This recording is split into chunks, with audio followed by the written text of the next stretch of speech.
In northern Europe, especially the winding fjords of the Scandinavian peninsula and the icy reef areas of Scotland, underneath the sea is undergoing a silent upheaval. In 2017, Norwegian fishermen were in a sea area that used to be rich in local lobsters. Pulled up a seemingly ordinary trap cage. However, the things in the cage surprised him. That is a giant shrimp with a deep red shell, almost purple in color, and a body size close to the length of his forearm. Especially a pair of asymmetrical pliers, like heavy industrial pliers.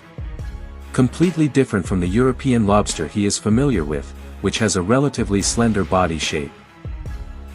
After being identified by scientists, this is the American giant clawed lobster, which is considered the underwater gold on the other side of the Atlantic Ocean. We usually refer to it as American lobster.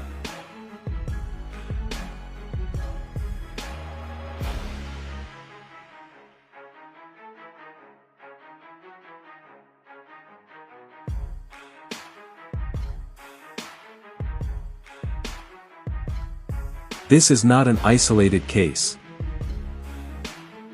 Starting from the beginning of this century, similar reports are like ghosts coming from Sweden, Denmark, and the UK. Even as far as the coast of the Baltic Sea, there are constant reports of it.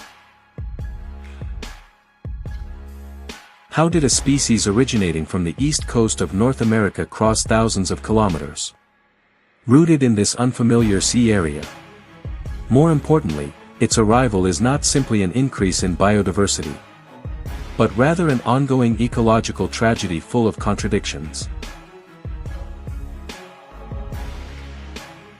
In Maine, USA, and Canada, it is the cornerstone of industries that support billions of dollars in output value and the lifeline of countless coastal communities. She is a shining star on the menu of a high-end restaurant. However, when it crossed the ocean and appeared in European waters, its role has been completely overturned. It is regarded as an invasion killer and ecological terminator by scientists, environmentalists, and some local fishermen. A powerful force that could reshape the entire Nordic marine ecosystem. This story is far more than just the geographical migration of one organism. It is a complex fable about globalization, ecology, economics, and human desires. It forces us to think, in an era where human activities have tightly connected the world. How can we balance local economic interests with global ecological security? Who defines the value of a species and where does it define it?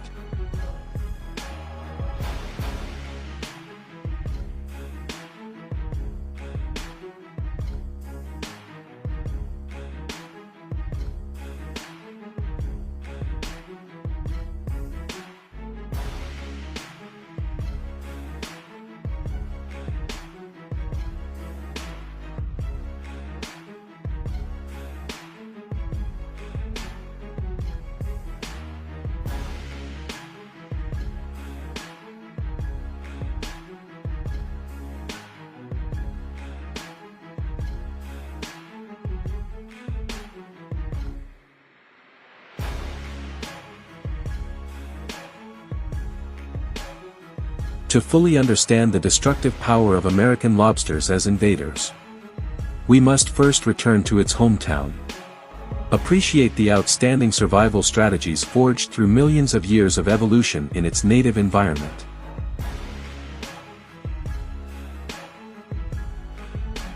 The first thing to consider is that it is a survival machine forged by evolution.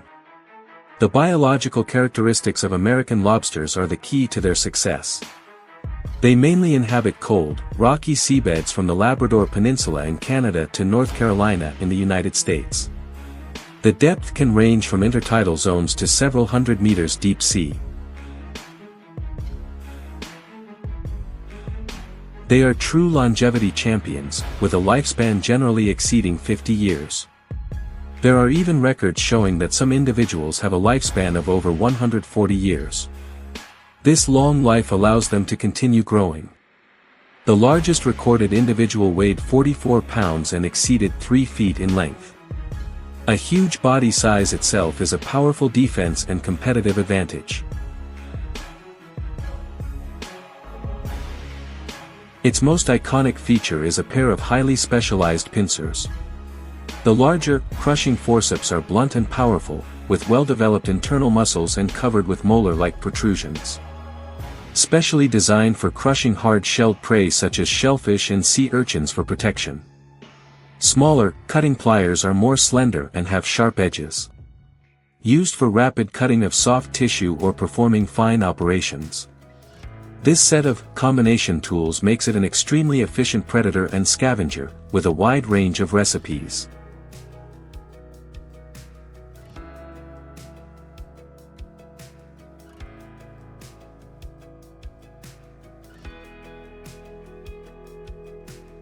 Finally, there is astonishing reproductive potential. A sexually mature female lobster, usually around 5 to 8 years old, can carry thousands to tens of thousands of eggs at once. Some large individuals can even carry over 100,000 of them. These eggs are adhered to their abdominal limbs and undergo a 9 to 12-month incubation period. The larvae are only released into the water.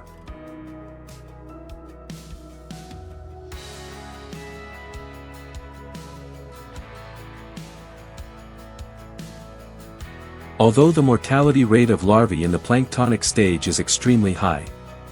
But the large base ensures the continuity of the population. Natural disasters such as storms can sometimes roll female lobsters carrying eggs into non-traditional waters. On the contrary, it achieved an explosive spread of the population in the short term.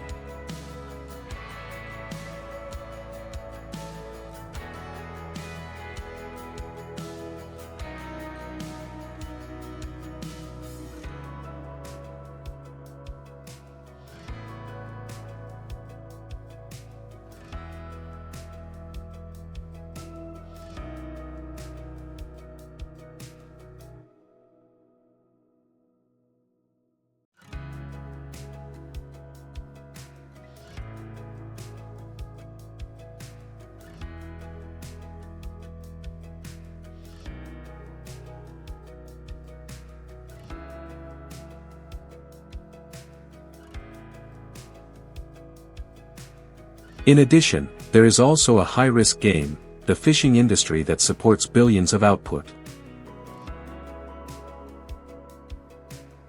Lobster fishing is one of the most iconic industries on the east coast of North America. Its operating mode is full of direct confrontation between humans and nature. In terms of fishing technology, the core tool is heavy-duty steel or wooden traps. Each trap weighs tens of pounds and has a funnel-shaped entrance inside, allowing lobsters to enter but difficult to escape. Fishermen will be at depths of tens to hundreds of meters underwater. Hundreds of such traps were set up in rows and columns, stretching for several nautical miles. The trap uses rotten fish as bait, and its scent can attract a considerable range of lobsters. This is an extremely dangerous job.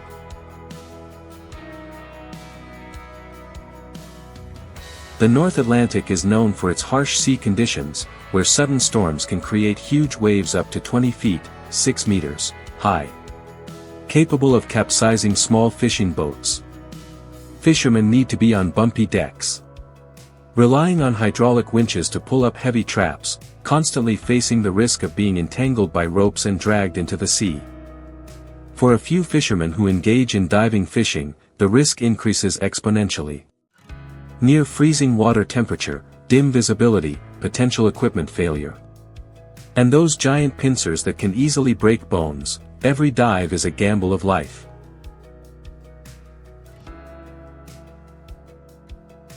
Despite the enormous risks, the returns are equally lucrative.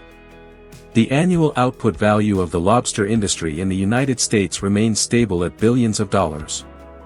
It not only directly supports tens of thousands of fishermen, it has also driven a series of related industries such as shipbuilding, bait supply, logistics, transportation, catering and tourism.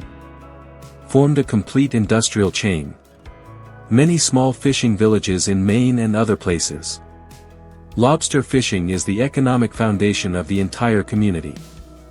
This profound economic and cultural connection makes lobster not just a commodity in the local area. It is also a symbol of identity and a bond of inheritance.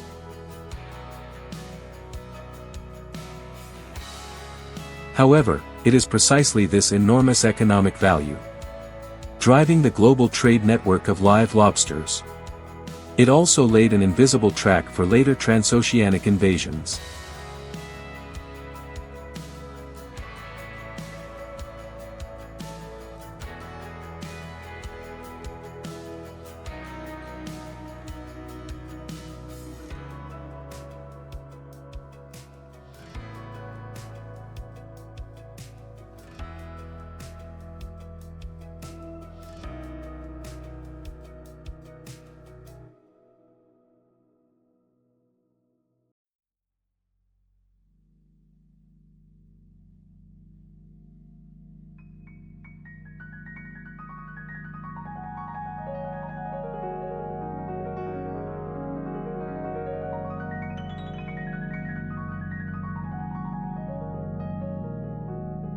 American lobsters themselves do not have the ability to cross thousands of kilometers across the Atlantic Ocean. Its transoceanic journey is entirely due to the global network constructed by human activities.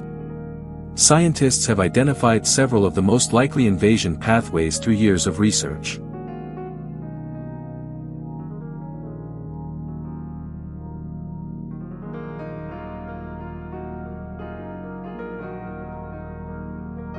The ballast water hypothesis, the most widely accepted mechanism for illegal immigration.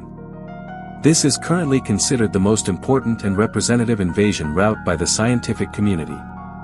Operation mechanism: modern ocean-going cargo ships and container ships are designed to maintain stability when unloaded or lightly loaded. A dedicated ballast tank will pump thousands to tens of thousands of tons of seawater into the bottom of the ship at the departure port.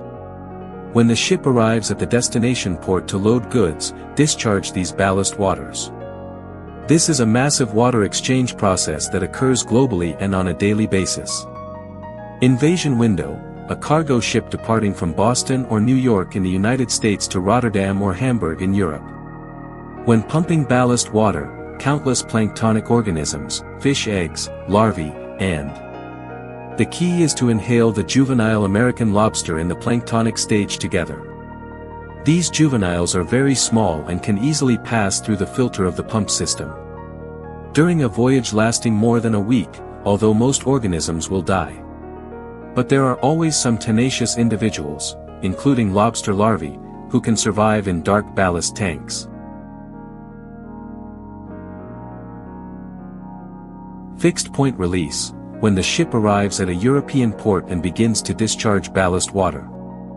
These surviving, illegal immigrants were concentrated and released into the waters along the European coast. If the local temperature, salinity, and food conditions are suitable, these juveniles may complete their development, sink to the seabed, and begin to grow and reproduce in their new home. Although the International Maritime Organization has issued conventions requiring the treatment of ballast water, but the full implementation of the convention and the renovation of the old fleet still require time. The historical legacy of invasion continues to ferment.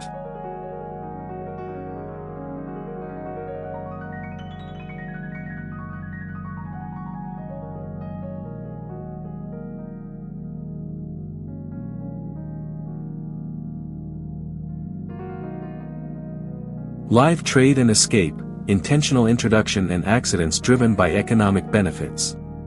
This is another highly credible pathway directly related to the global seafood market. Market demand: there is a sustained demand for fresh American lobsters in the European market. Due to its large size and ample meat content, it is popular in high-end restaurants and seafood markets. Therefore, a large number of live lobsters are continuously transported by air to major cities in Europe.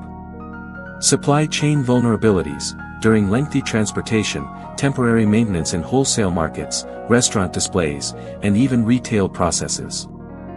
Individual escape events are inevitable. For example, in temporary ponds, lobsters may escape into natural water bodies through the drainage system. Damaged transportation packaging may also lead to individual loss.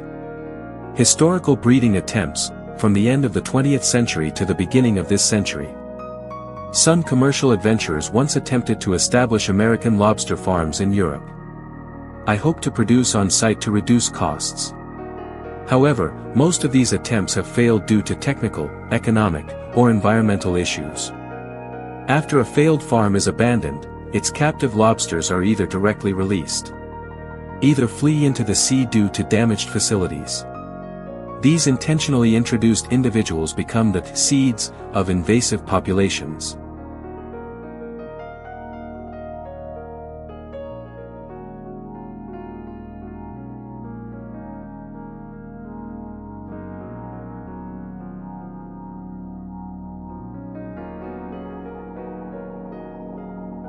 The third type is compassionate release and ecological ignorance, destruction of goodwill. Although this behavior may not be mainstream, its destructive nature should not be underestimated. And it reflects the lack of public ecological awareness. In some cultural contexts, people have a tradition of purchasing live animals and releasing them to accumulate merit. Alternatively, some animal protectionists may sympathize with captive crayfish. They will choose to rescue it and release it back into nature. The lack of ecological knowledge often leads to liberators only focusing on individual freedom. But it completely ignores the destructive impact that species invasion may have on the local ecosystem. They introduced a powerful foreign predator into an unprepared ecological environment. This seemingly kind action is essentially pushing thousands of local creatures towards potential disasters.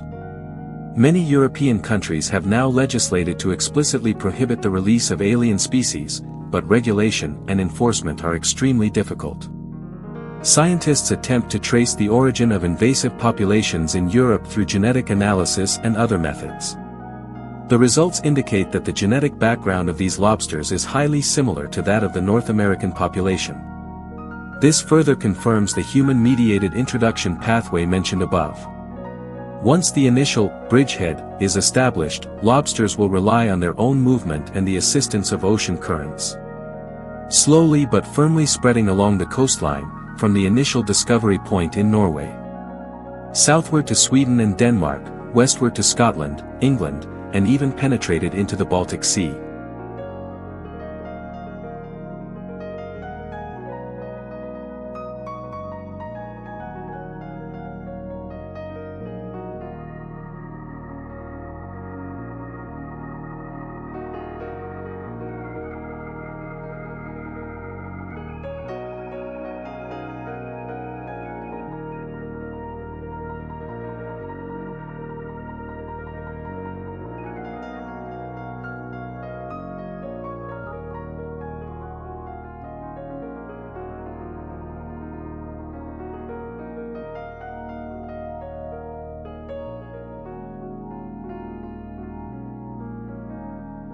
After the successful settlement of American lobsters in European waters, their powerful biological characteristics began to affect the local ecosystem.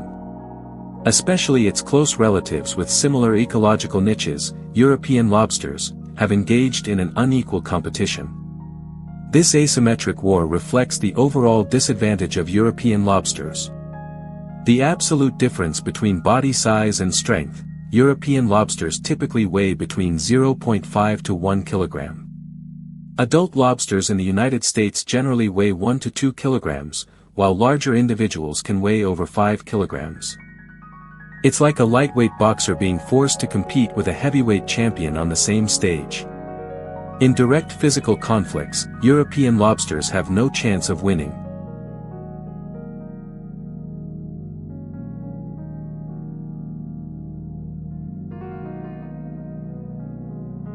Competition for key habitats. Lobsters are benthic organisms highly dependent on caves and rock crevices. These shelters are crucial for them to avoid predators, safely molt, and reproduce. When American lobsters set their sights on a cave occupied by European lobsters, the former will use absolute power advantage to violently expel the latter. European lobsters without shelter exposed in open areas. The risk of being preyed upon increases sharply, and their survival pressure is enormous.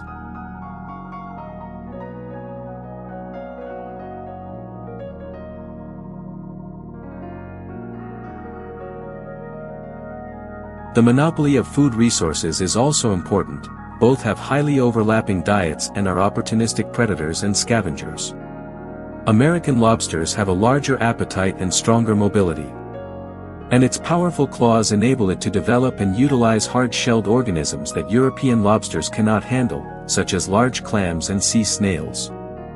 This means that in environments with limited food resources, American lobsters are able to more effectively scavenge the seabed, leading to food shortages for European lobsters.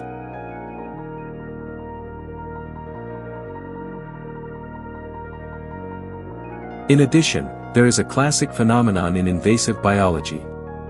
Invasive species are often carriers of pathogens or parasites, and they themselves have tolerance to these pathogens. But local close relatives may have no resistance to it. The most painful example in history is the lobster plague. A type of Omyces astacei, which is actually a fungal analog, was introduced to Europe with North American lobsters. It caused a devastating blow to European lobsters, leading to the collapse of multiple populations in the 20th century. Although there have been no reports of a plague outbreak of the same scale in this new invasion wave. But the risk of pathogen introduction always exists, like a lurking ecological bomb.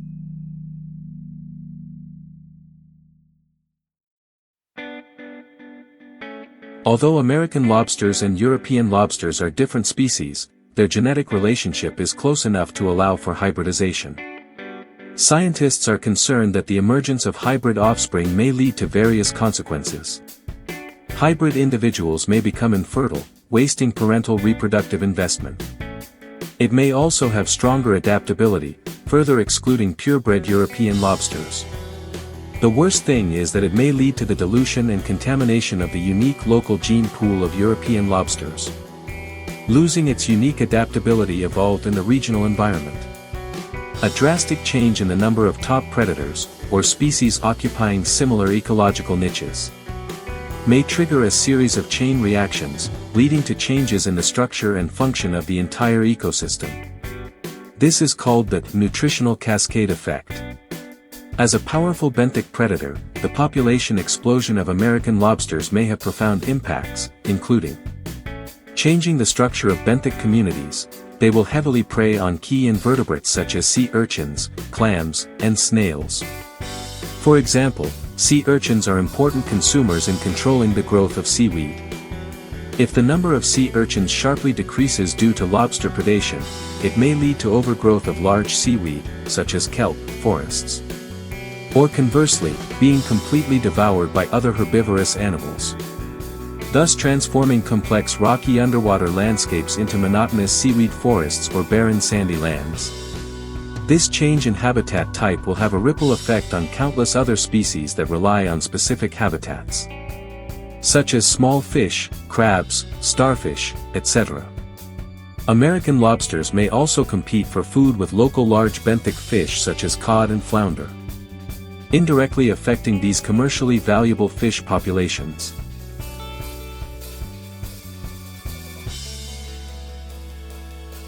The ecological domino effect triggered by a single alien species is the long-term consequence that marine ecologists are most concerned about.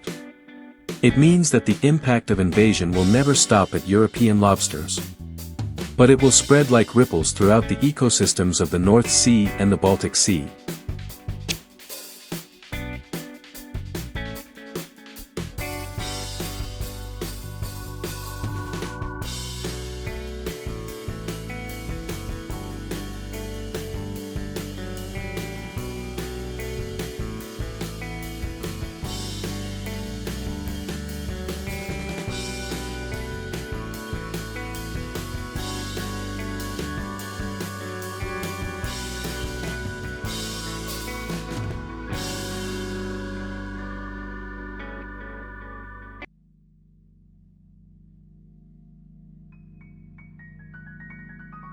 The invasion of American lobsters has brought a sharp and confusing economic problem to European society.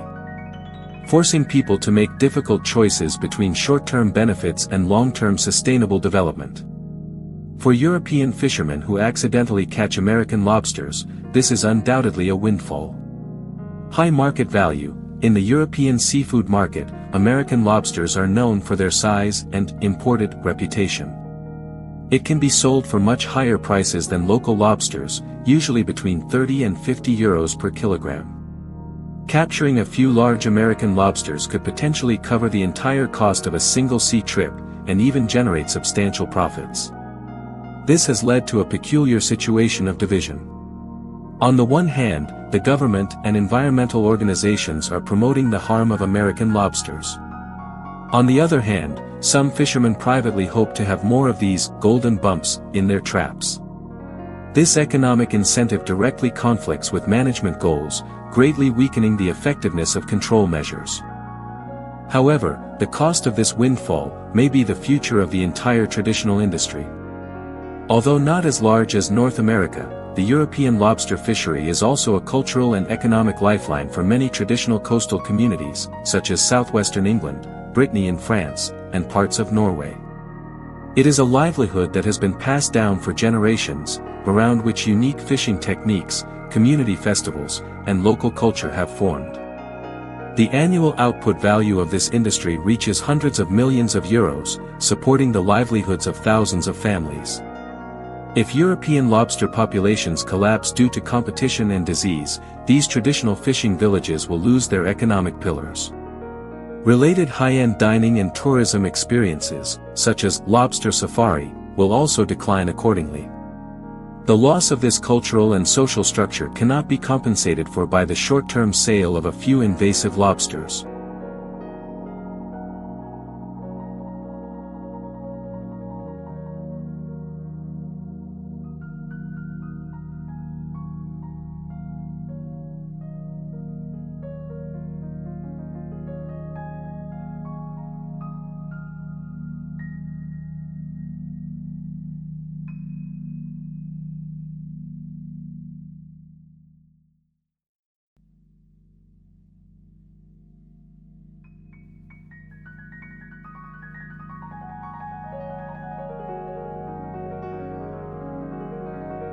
Faced with the steady expansion of American crayfish in Europe, governments and research institutions around the world are not sitting idly by. However, the management of invasive marine species is widely recognized as a global challenge, with complexity and difficulty beyond imagination. European countries have taken a series of combined measures in an attempt to build a defensive line. Legislation and prohibition, building a legal firewall. The European Union and its member states have introduced strict regulations. For example, the European Union has listed American lobster as an invasive alien species, and banned its import and domestic cultivation. Norway and other non-EU countries have also taken similar or even stricter measures. Criminalize intentionally releasing American lobsters. These measures aim to cut off new channels of introduction from the source. Secondly, encouraging fishing and removal, mobilizing civilian forces. This is currently the most direct means of control.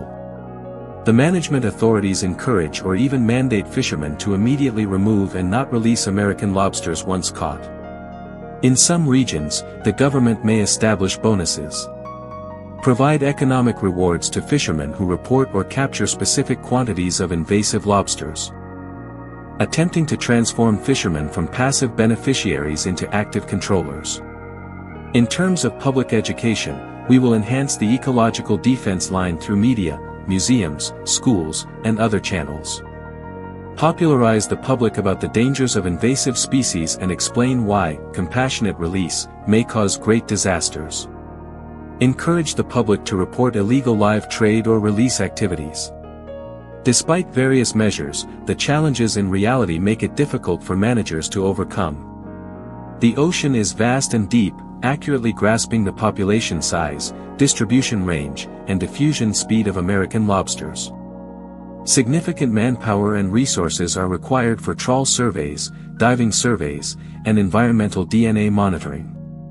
The lag and incompleteness of data often lead to management decisions not keeping up with changes in the actual situation.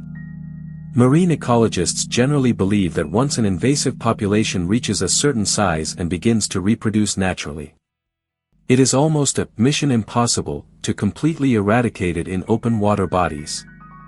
The current management goal is more realistic, to control its population density, slow down its spread, and focus on protecting refuge areas that have not yet been invaded or have extremely high ecological value.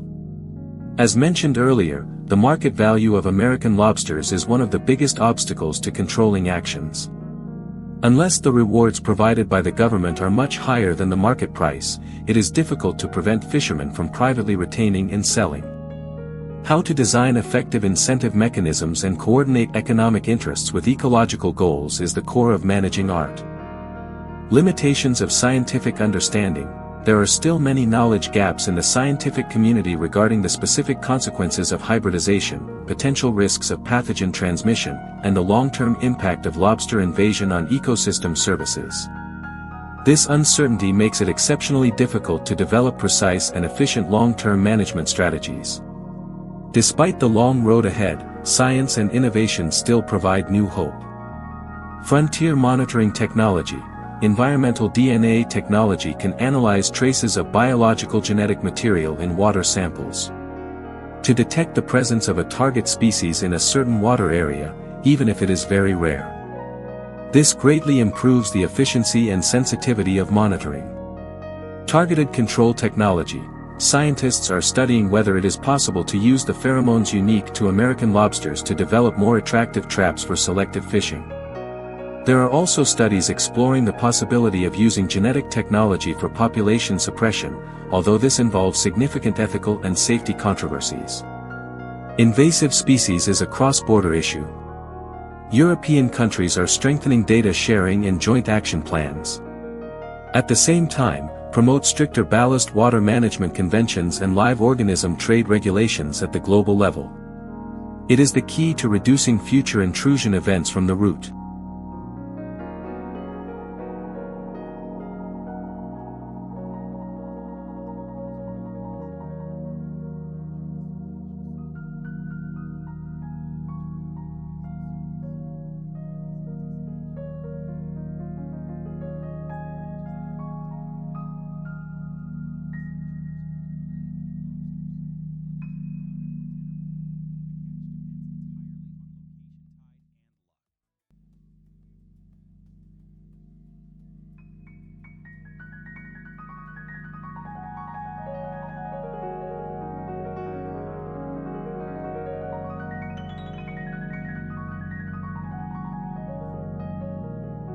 The story of American lobster invading Europe is a mirror that reflects our era. It clearly reveals that in the highly connected global network woven by human activities, any local economic decision, an ordinary international trade voyage, even a well-intentioned individual action could trigger an ecological tsunami on the other side of the earth. We have enjoyed the prosperity and convenience brought by global trade. We must start learning to take on the enormous ecological responsibility that comes with it. Ballast water management, live organism trade supervision, border quarantine, public education. These seemingly cumbersome, expensive, and highly technical measures. In fact, it is the cornerstone necessary for us to protect the fragile defense line of biodiversity on Earth. When we stand on the coast of Europe, gazing at the changed ocean, a heavy question lingers: who will be the next Transoceanic Terminator after the American lobster? It may be some kind of Pacific jellyfish lurking in the ballast tank of the next cargo ship.